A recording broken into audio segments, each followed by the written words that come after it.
Well, welcome to Chicago Health Television. I'm here with four people who have just given a seminar called The Insider Secrets to Government Corruption.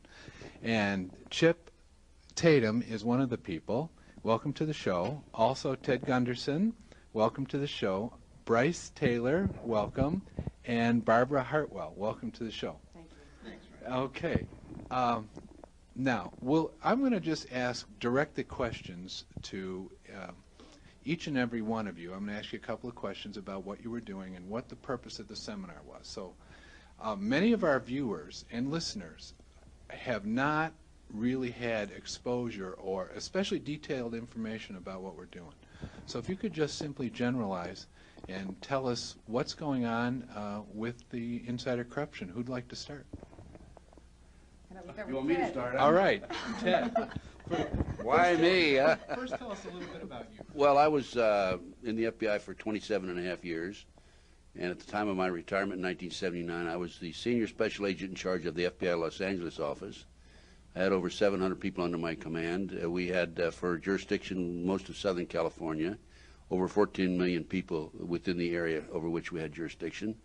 And let's see, I was honored as the Outstanding Law Enforcement Officer of the Year in 1977 by the AFL-CIO Metal Trades Union in Los Angeles. I was asked by Attorney General Griffin Bell when I retired to coordinate security for the Pan American Games. I worked as a consultant for the '84 Olympics, and I was a consultant to the California Narcotic Authority when Governor Brown, Jerry Brown, was governor. Well, you certainly had a lot of experience, haven't you? Well, yeah, I probably overdid it, but as far as my introduction is concerned, but I figured I'd throw in the kitchen sink. No, that's important. Well, it's important to establish credibility. Exactly. And I have credibility, in spite of the fact that many people would like to say I don't have credibility, because since shortly after I retired, I developed information personally about just extensive corruption in the government, not only at the federal level, but all the way down to the city and state level across this country. And, I have the documentation, I have the research, and I have the personal knowledge, and I have personally investigated many of these situations. That's basically an overview. Well, when you say corruption, there's a specific kind of corruption you're talking about that you focus on. Isn't that true?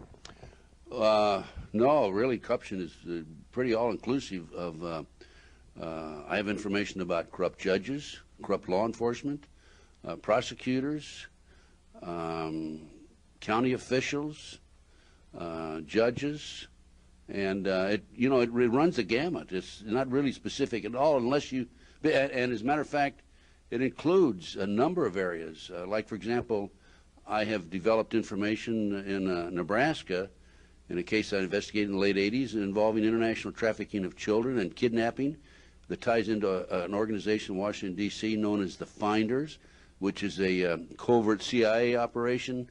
Has been active since the early 1960s. I've furnished this information to authorities, Attorney General of the United States, to the FBI. Nobody does anything about it. Now, if that isn't corruption, I don't know what is. That's corruption at a major level. Oh, yes. And what you're doing here at the Global Sciences Convention is talking about corruption that is related to Brice and Barbara and Chip, isn't that so? That's true. It all overlaps. It involves drugs, involves pornography, involves prostitution, it involves cults, pedophilia. There's people, as Chip will tell you, the CIA's involved in bed with the mob, the mobsters, and the people in the White House that have been active in blackmailing people, individuals, and also at other levels, not only the White House.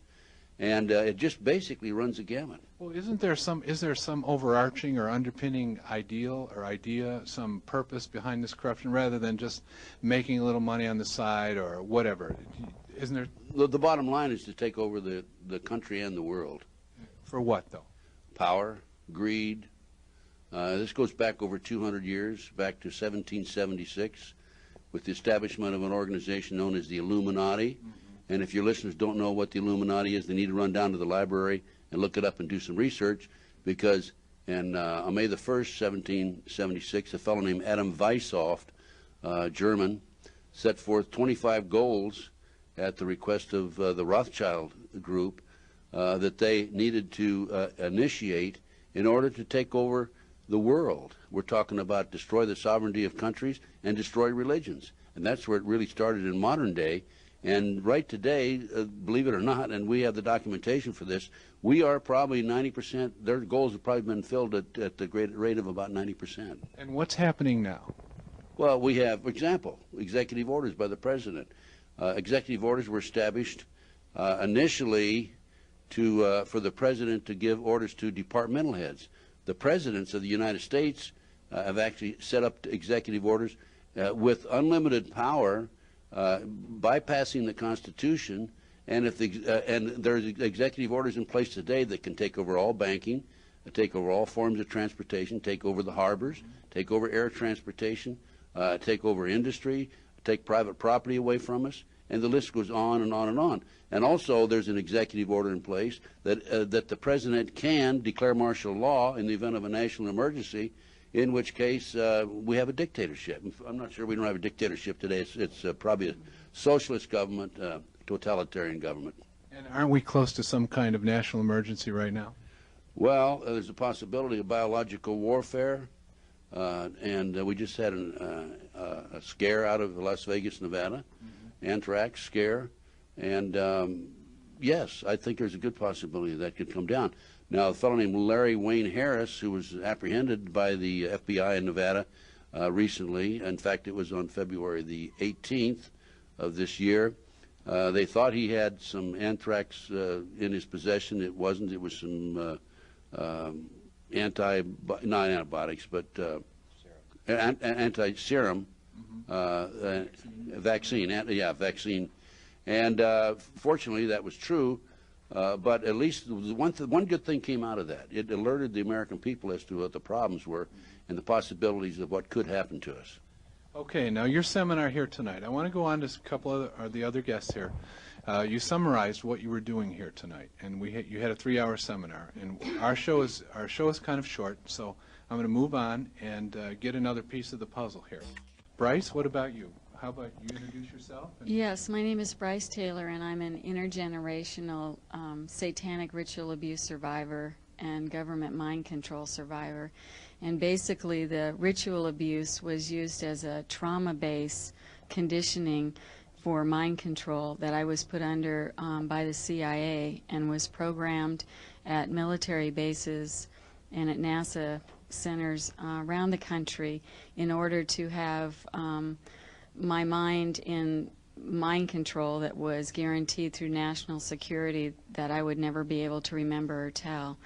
However, due to an accident that I had, I was able to start having flashbacks, and I started remembering being prostituted and used in pornography. From the time I was very young, used in child pornography, and then as I grew older, I was used by different presidents and governors, and I was flown in helicopters to different areas in Hollywood to be used by some of the people, the actors in Hollywood, as well as being used by different, like I was saying, different politicians. But Henry Kissinger was involved with creating a lot of my high-level programming, where he was able to use the technology that they had gleaned in all the research that was done to create in my mind what he called government mind files, where I was programmed to have a perfect photographic memory, and I was used to, as a human tape recorder of sorts, to pass messages between the officials and the global elitists that are planning to bring in the New World Order. And that was the point I was thinking of. It. All of that you were used for on the service of this New World Order. Is that right? Yes, I was. And actually, Bob Hope was my owner and owned also my daughter. And through that, we were used as like intelligence operatives to be sent in with specific instructions that we were programmed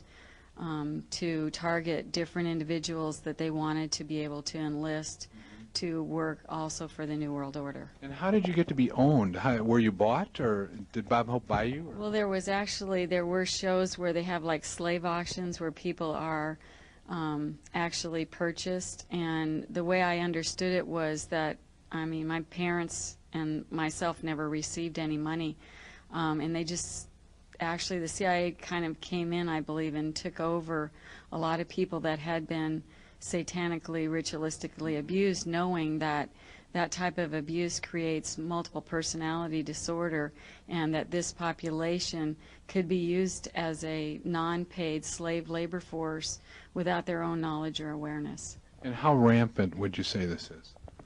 Well, I think that if you would look into a lot of the history of people that have spoken out in the past all over the country and how this has been all covered up, I think it's very rampant. And I think that there's people that have been programmed and used that are coming out now and speaking out. And when I speak at mental health conferences where I help psychiatrists and mental health professionals help deprogram and their clients, there's a lot of people now that are coming forward naming the same people and the same agenda of the New World Order and are in need of information to help their clients deprogram. And, well, later you'll get to say a little bit about how some people may get some help watching our show, or our listeners, from you. And thanks for sharing that with us. Now, next, I want to move over to Chip from the Tatum Files. Is it Tatum Files? Tatum Chronicles, I'm sorry, yes. Would you say, you've been on our show before, and would you say a little bit about yourself and how you've contributed to this seminar tonight? For over 20 years, I was a government spy working for the Defense Intelligence Agency, the Central Intelligence Agency, and the United States military intelligence entities in various capacities throughout the world in varying positions. In the primary years, I worked in the Southeast Asia environment. In the mid-'70s, I moved into Yugoslavia, Czechoslovakia, Romania. In the early '80s, I went into what people know as the black helicopters flying around in military operations in Task Force 160, based out of Fort Campbell, Kentucky, under the control of the National Security Council. From there, I went into Honduras and Nicaragua as a special operations CIA pilot flying for Ollie North and the National Security Council, bringing drugs seeing that drugs were brought into the United States. We simply brought the drugs out of the Contra camps into designated areas in Honduras. They were then transferred into military and civilian aircraft and brought into the United States, dispersed to our children around the United States. Now, are those drugs, this is getting off the point, but are those drugs, are they used somehow in the mind control with people like Brice and whatnot? Well, some of the drugs that we were producing in the Contra camps, we were not only producing cocaine in the Contra camps, but there was a small bulb, green bulb, that we would produce a chemical out of. It comes from the nightshade family, and it's nicknamed Burundanga, the voodoo drug, and we would utilize that as a controlling agent for most of our activities. Yes. I see. And now, how do you corroborate the evidence, the things that the other people were saying here today about the New World Order and whatnot? Could you? Oh, there's no doubt. I sat in a meeting in 1989. My handler in the CIA was Colby. I was then passed on to George Bush when he became director of the CIA. As a trusted ally of Mr. Bush, I sat in meetings in Jupiter, Florida. We did the deeds for this group of New World Order participants. We called them within the bounds of where we worked, the Olympic cartel, because they were dealing in not only drugs, but we were dealing in petroleum, foods, and people. So slavery, in other words. That's right. Okay.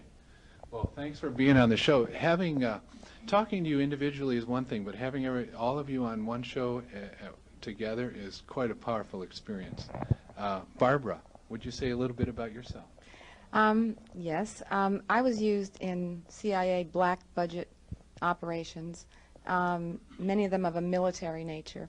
I was a mind control victim in these same black budget operations, and I was used as a propagandist by the CIA to help bring in the New World Order. I was actually a media person, I still am, radio and TV and print journalism, and basically they set me up through a CIA front company to propagate the New World Order through New Age propaganda. That's about the best way I can say it. And that's a comment I want to make. A lot of this New Age material that we see coming out today, it is an Illuminati ploy to bring in the New World Order. It's sort of a diversionary tactic, part of it. It's a way to get people to be complacent and under mass mind control. And that involves a lot of the trance channeling, all those sorts of things. It's a way to sort of lull people into a false sense of security based on a false spirituality. And now, Barbara, can you, we're going to take a break here in a minute, but will you be able to tell our viewers and our listeners how to distinguish between what seems to be the real material and what seems to be false, some disinformation? Okay, we're back, and you're watching Chicago Health Television. I'm down at the Global Sciences Congress at the Seabreeze Hotel in Daytona Beach, Florida. And I'm sitting here with 4 people who know the insider secrets to government corruption. Now, in case you just tuned in with us, we had on the previous segment, everybody introduced themselves, and they talked about what has happened in their life and how they know about this government corruption. So right now, we're going to talk a little bit about how once they've come out and spoken about what's happened in their life, the consequences to their life and their families, and who wants to start with that? Barbara, how about you? Okay. I can say that I've been under very severe harassment pretty much for the past 4 years, since 1994. And interestingly enough, 1994 was the time at which I started to speak out, not publicly even, but just to tell people some of the things that I'd been involved in. What did you start saying? About what? In 1994, what did you start saying that created some harassment? Okay. Well, it was something I think about breaking my programming also. But when I broke my programming, which means I started to remember that I had been programmed, that I was leading a double life, in essence, for a number of years, many years. It's when you break your programming, it's very difficult. Now I'm getting a block. See, I'm experiencing the block. Basically, they place blocks on you. But when you break your programming, they'll do whatever they have to do in order to make sure that they re-recruit you, or they can stop that from happening. So if they can't stop you from remembering, they hope that they can stop you from speaking. All right? And some of the things that were done to me, I can tell you, they flew black helicopters over my home at rooftop level. They had surveillance vans sitting across the street from my home, different ones, by the way. There was one there every day, and every night, but they changed frequently. I was followed. I had tails on me a lot. They sent government agents after me, posing as somebody else on numerous occasions. I had phone taps. It was like living in a fishbowl. I was also hit with exotic weapons, microwave, pulse weapons, laser weapons, and these are things that can knock you out unconscious. I've been knocked unconscious by these weapons. All right, let me interrupt for a minute. Now, Chip is a person who would know about the existence of those weapons, right? Isn't that so? You may have even used some of those weapons. I may have. Can we go over? You may have. Right. I know you may have. Now, could you say a little bit about that, about those weapons? I can say that I was a pilot of what they call the black helicopters. We based out of Fort Campbell, Kentucky. Now we're out of several different areas with those aircraft. I can say that I flew test platforms for the government that we would drop an antenna out of the back over a mile long to test electromagnetic waves, microwaves, and so forth. I can say that we've tested pretty darn impressive laser technology here, and as a matter of fact, just recently we all heard the Air Force announce that they were going to use their laser technology to blow up a satellite in space. I believe that was in October of last year. Okay. And do you know personally of weapons that could knock people out with like a pulse beam or whatever it was? Are there those such things? Yes. Okay. Okay. So back to you. So your harassment, is it continuing today? Oh, absolutely. It happens every day of my life. Every day of my life, I wake up and I wonder what's coming next. The important thing, I think it's important, really important for people to know, is you can't let them intimidate you no matter what they do. So I don't. And I go through a lot of bad stuff, but I still keep talking, and they're not going to shut me up unless they kill me. Okay, good. Is there a possibility of that? Absolutely. I've had death threats made, not directly to me. I certainly have had them made to my colleagues, people that I was working with, trying to disseminate this information. They've been made to people who were willing to publish my material, my written material, my research on this stuff. Yeah, it's definitely a very risky thing to do. Yeah, I'll bet. It's scary to be right when the government's wrong or something like that. Yeah, you got that right. Okay. All right. Now, who else? Brice, how about you? Will you say a little bit about what happened with you? Yes, actually in 1987 I began remembering what had happened to me in form of flashbacks, and I actually had a threat made to my life. I was being tailed, my phone was being tapped, and I couldn't understand why anyone would be so interested until I started having more and more memories. But actually I had to be relocated. My therapist was instrumental in helping me be relocated to an island because I received in my purse a book and on the island, and when I was writing the book I was constantly harassed. My car was totally demolished. Everybody that was helping me, their tires are slashed, and I ended up having to move from place to place to place in order to stay alive. I lived in like 6 different states in just a very few years trying to get this book together so that I could go public and stay alive to help my children one day. And I've had the helicopters over my house too. I've had my phone tapped. My phone is always tapped. And the most recent incidents that I had was when my office was totally destroyed by fire on January 1st of this year, as I was helping other survivors and people with what I know as the latest brainwave technology. So it just continues. And then if I didn't think it might have been an accidental fire, they delivered 2 bags of ashes to my home that was from this fire. Are you afraid for your life? Actually, I would say that that's a very large possibility. However, I'm really more afraid of living in a society where this continues to happen and where my children are being abused and everyone else's. And so I'm not afraid to die if that's what it takes. I totally lay agree. my life down. I totally agree. And I want to say something about the car stuff that she was saying. That I was spending at one point an average of $100 a week on car repairs. They repeatedly hit my tires, my timing belt, my radiator, my brakes. They cut my brake line. And they don't want us going anywhere. They want to keep us in a state of virtual, like a hostage.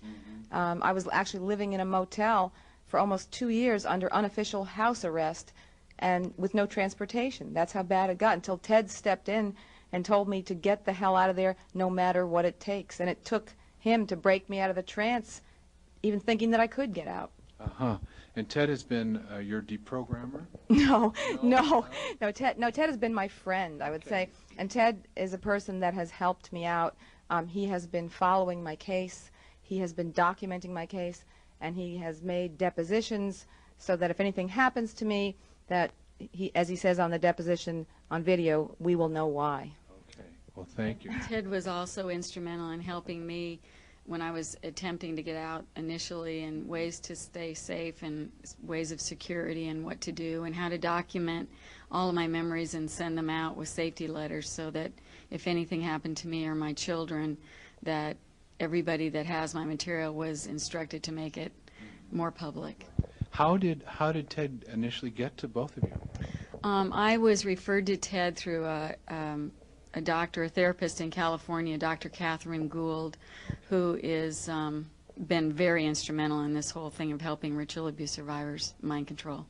And Barbara, how about you? I met Ted last August at the Global Sciences Congress, where I was a speaker. Ted, How about you now? Since your involvement with, you were a government employee and everything, and now you're investigating the government, what's happening?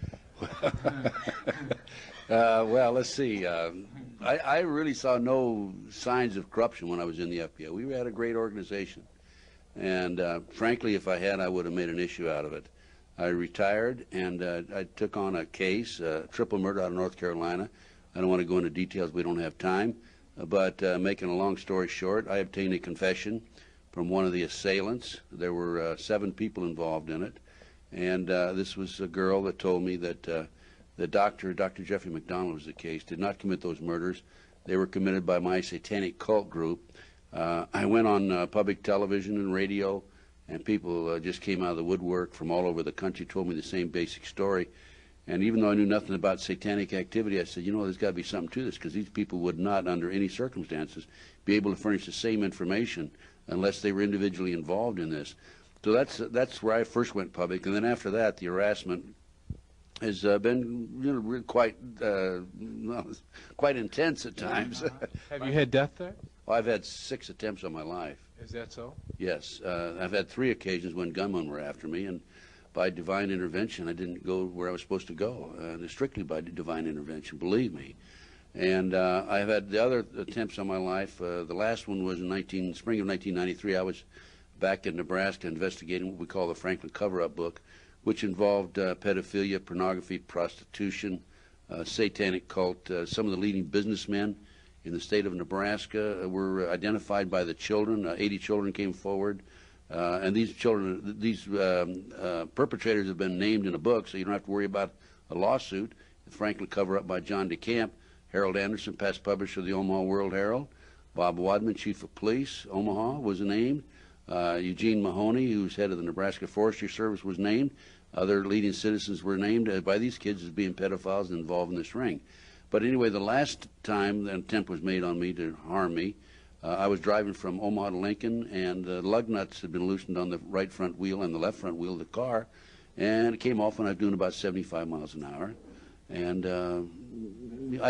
I was able to control the vehicle. But this is just, these are the more serious attempts. Otherwise, I've had surveillances. I've had telephone taps, and I have a way of checking to see if I have telephone taps. In fact, I did it in a very logical manner. I had an individual call me, and use a certain name, a name that he never used with anybody else, and within a few days after he called me, he received a phone call at that number, his wife did, asking if so-and-so lived there. So there's the only place somebody could have picked it up was off telephone tap at my number, right? Exactly. And so those are little techniques that I know about in order to check it out. On the surveillances, you know, very frankly, I chase them out of the neighborhood. You do? Ted, tell them how somebody canceled your plane reservations on the way here. Well, that's right. But I mean, I had, what I do, when I have a surveillance sitting outside my house, I put on the gun, of course, and I go out and I drive by about 3 miles an hour and just look at him. And I do a U-turn and come back 3 miles an hour and look at him. Then I do that about 3 times, and I come in and right behind him and sit and park and look at him in the rearview mirror. And they get fidgety and they start. Well, I had one guy take off and run a stop sign on me. Really? Can anybody use that technique, Ted? Well, not unless. I'm going to remember that. Well, it's very effective because it intimidates the hell out of them. Mm-hmm. And.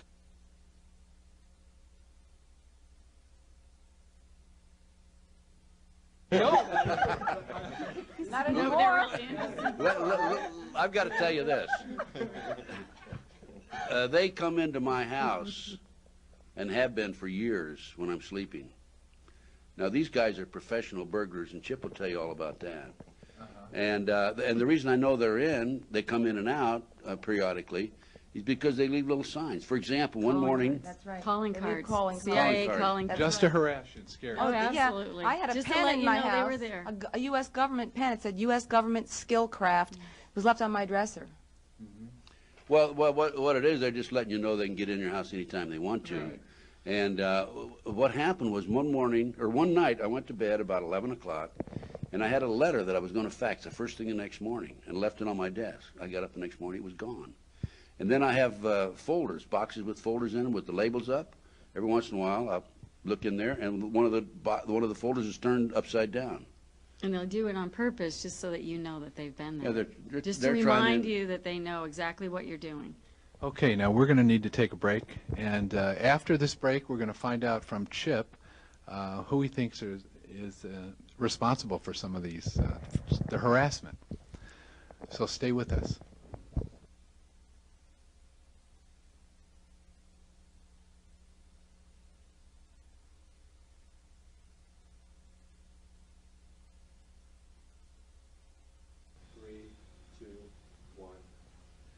Okay, thanks for being with us. We have a very powerful show here tonight, and we're returning to Chip Tatum, who's going to tell us a little bit about who's been doing the harassment.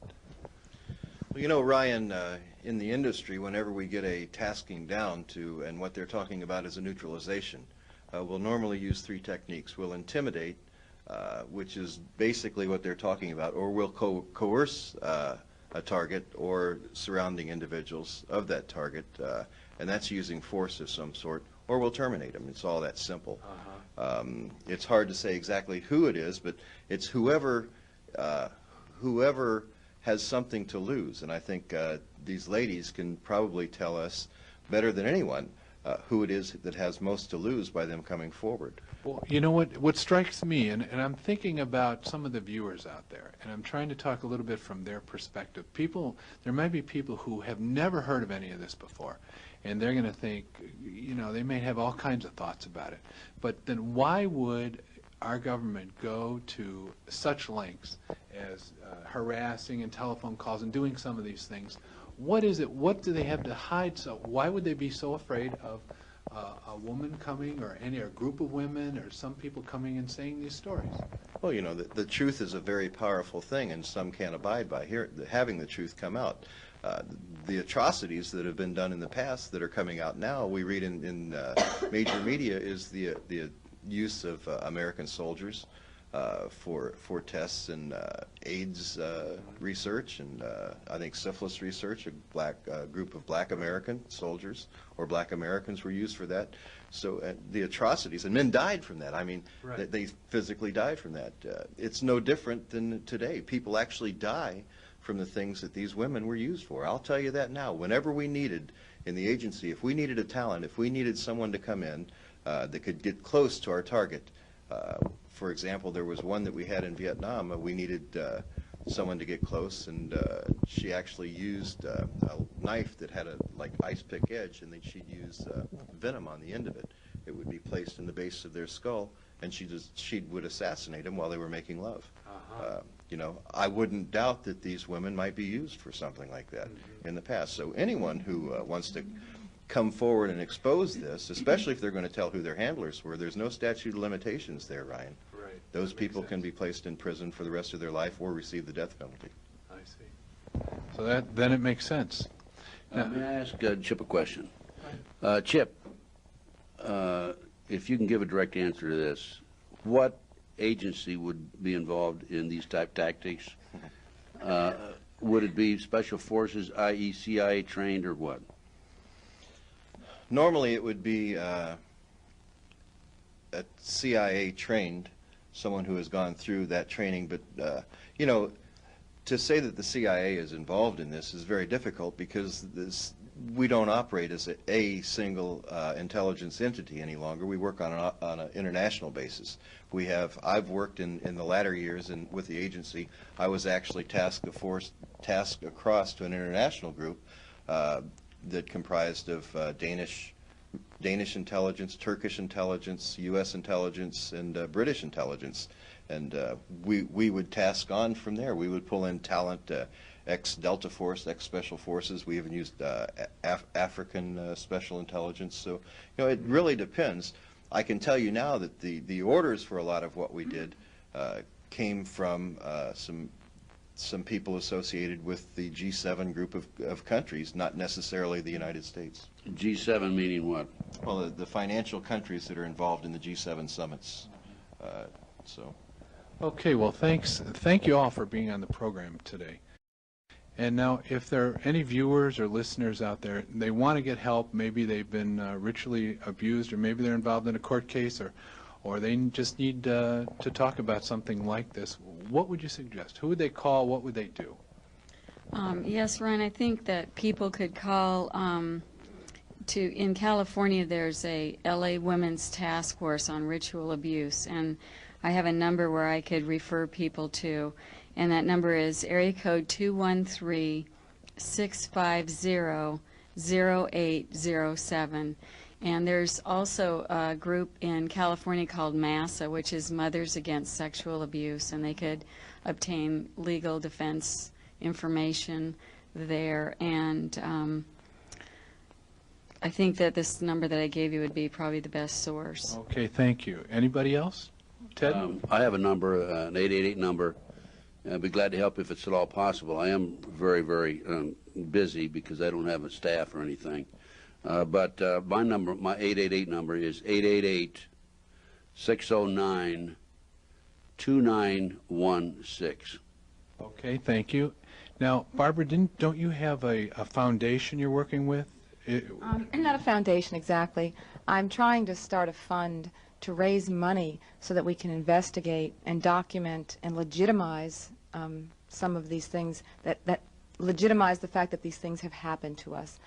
I do have that, but there's really no phone number that I can give connected with that, because at this point it's my home phone number and I really don't want to give it out. Okay, fine. So, go ahead. Yeah, well, another suggestion I have is that people call my 888 number and ask for a copy of my research. It's important that individuals are aware of what's going on, and we have the documentation. Chip has documentation. I have documentation. These ladies have documentation. It's an educational process. And I have my own radio talk show. It's on in the mornings from 8 to 10 on satellite. It's Galaxy 1, Transponder 17, 5.58 audio wide band, where I'm trying to get the word out. I also have my own television talk show in Las Vegas. And what station is that on, and the time? That's on at station KKJK, Channel 19, non-cable in Las Vegas, Nevada. But I'm doing everything I can to educate people. And, you know, we're not just a bunch of clucks sitting up here. We all have credibility, and we have the research, and we've been there, done that. This guy has, I have, and these two ladies. Yes, you have, and I can vouch for that. Chip, you also have material available, and I know we've talked about it before, but would you say what you have and give your numbers? We do. We have a number of books available that is actually the documentation that shows the corruption. You know, many people talk about the government's involvements in some of these nefarious activities. We have those in books that part of the government harassment that I receive is because I wouldn't turn those documents over to them. I didn't want them to burn out their shredders. You know, they had enough work. So, so those documents can be obtained by calling 1-800-201-7892 and ask for extension 58. We additionally have a website, and you can access our website, the Black Ops Reporter, by going to www.2.net, scroll down the page and click on Black Ops. And if you'd like to email me, you may email me at chiptatum@aol.com. Okay, wonderful. Thanks for being on the show, all of you. And I applaud you for being able to come on and say these things. I think it's really hard. It would be hard for me, and I think it would be hard for other people out there, and you're courageous to go ahead and do this. And it's a service that we need, that the country needs. And so stay with us. Chicago Health Television, and let's say that again. So stay with us for Chicago Health Television, and I'm Ryan Elliott. Thank you.